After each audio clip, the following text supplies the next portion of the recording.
Alright, what is going on, guys? It's Tazz here, and welcome back to the channel. Now today what I've got for you guys is my thoughts and review for the series premiere of the newest show to join the DC TV multiverse of content, that being Stargirl. And now a quick little aside, yes, I haven't uploaded in quite a few months and I do apologize for that, but I was focusing a lot on college stuff, but now that the semester is finally over, I can get back to work here on the channel, especially since we're all stuck at home amidst our real world crisis on Infinite Earths. But with that said, onto our newest addition into not only the DC Universe lineup of shows, but also the CW's Arrowverse, as Stargirl does air on both platforms thanks to a deal going on between the DC Universe and the CW. If you guys can remember back to the end of Crisis, after the multiverse had been rebirthed thanks to Oliver as the Spectre, we did actually get confirmation that Stargirl and this new version of the Justice Society of America is for the moment completely separate from all of our Earth Prime superheroes, being on the new Earth 2.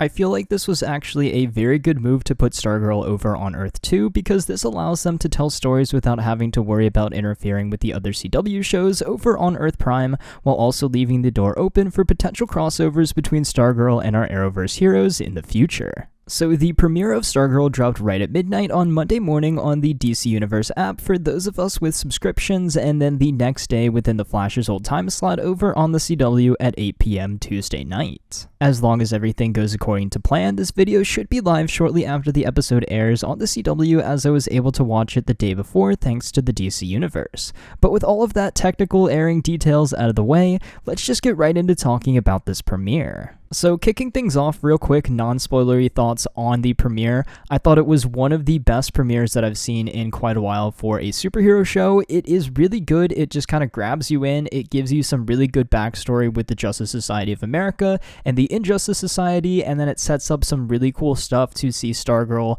and this new version of the Justice Society form all throughout the season and into seasons to come. So I think that this was a very good premiere, very strong premiere, sets up very well for what is to come in the future.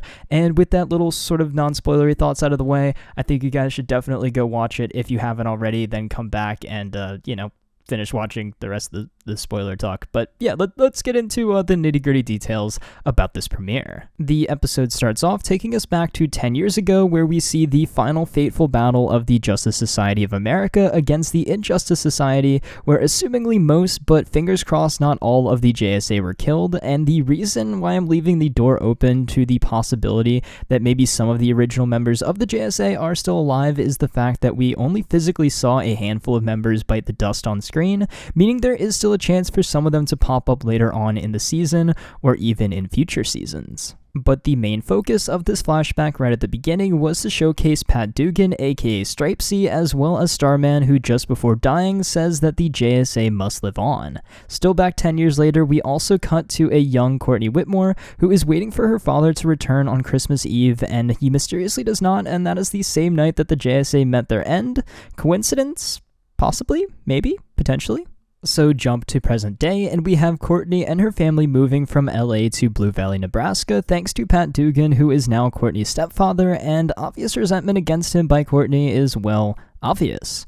The first half of the episode is really just Courtney and her family adjusting to their new life over in Blue Valley. Courtney has a not so great school experience. Her brother, on the other hand, has the opposite experience. Her mother has a new job, and Pat starts opening up a new auto repair shop, it seems like, when he is visited by an interesting resident of the city.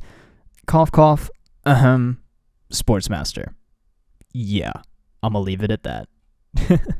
We were also briefly introduced to some of the other kids at Courtney's school who will end up becoming the new versions of Wildcat, Hourman, and Dr. Midnight during the lunchroom scene at the quote-unquote losers table, which little do they know will soon enough become the JSA 2.0 table. Back to the new house, however, and into that kind of creepy basement where Pat has all of the old JSA files and memorabilia, which include documents on the members of the Injustice Society, as well as Starman's suit and cosmic staff, which Courtney eventually bumps into, and that's when things really start to kick off in this episode. So Courtney goes down to that basement, finds the JSA stuff, and figures out that her stepfather Pat is actually, surprise surprise, Stripesy, Starman's sidekick from back in the good old JSA days, as well as a really cool picture of the entire team minus Stripesy because, someone had to have taken that picture, and that person was of course Pat. Very funny and fitting that he'd be the one to take that iconic shot. But while Courtney was down there looking through what I guess you could call the JSA archives, that is when the cosmic staff started to call to her in what was a really cool scene where I thought the effects and everything on the staff were actually pretty top-notch for a TV show.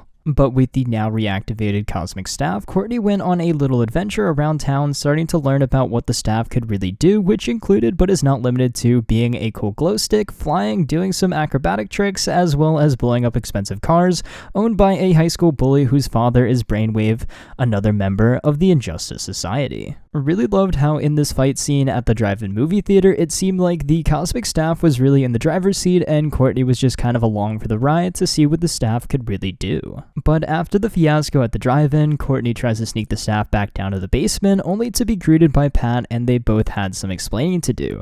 Pat about his past as Stripesy with the JSA and Starman, and Courtney about her little joyride with the cosmic staff. I found this portion of the episode very interesting because I am not at all very knowledgeable about the Stargirl character in the comics at all, but what I do know is that Starman is not Courtney's father in the comics, at least I couldn't find any iteration where he was, but rather than just the staff choosing her to pick up the torch, I think it would be very interesting if they went down that route that Starman could have actually been her father. I think Courtney herself is still going to hold on to that thought at least for now, kind of keep that in the back of her mind and see if, anything can come of that, even if everybody else is telling her otherwise, so I guess we shall see. But after that big JSA chat between Pat and Courtney, we move on to the next big plot point moment for the episode, and that is with Brainwave talking to his son about what happened at the drive-in as well, and learning that someone is using the cosmic staff again. This prompts a villainous call to fellow Injustice Society member Icicle, as well as Brainwave to suit back up and go out into Blue Valley looking for a fight. Another really funny scene after that with the staff trying to wake Courtney up, like, hey, star person, newbie, wake up, we've got some crime to fight. So the staff takes Courtney out to confront Brainwave in a very cool fight scene in the tire warehouse, which ends with Courtney only narrowly escaping from the confrontation and then coming face to face with Pat in the striped mech armor in the woods, cut to black. So overall, a very good start to this show in my opinion. I thought it did a really good job building up the world of Earth 2 as very lived in. The JSA and ISA have been around for quite a while now. People know that superheroes have existed in the past and supervillains I guess still do exist, and it's going to be Courtney's job to pick up where Starman and the JSA left off by creating a new Justice Society as Stargirl with some help from Stripesy, Pat Dugan, and some classmates along the way.